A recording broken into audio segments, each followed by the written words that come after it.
Sluoksnių kontroliavimas, kas tai yra ir dažniausios klaidos. Teko nemažai taisyti ART-čių ir klientai kartais skundžiasi arba per daug nušviesinta, arba nušviesinta per mažai.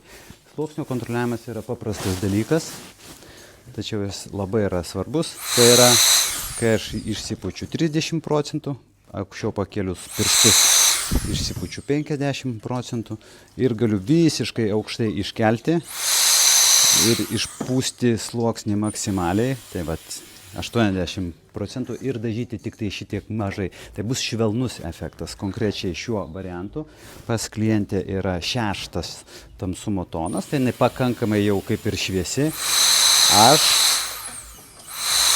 Aš jai pasirinkau būtent išpūsti viršutinėje zonoje 50% plaukų. Tai sluoksnį kontroliuoti tikrai galime.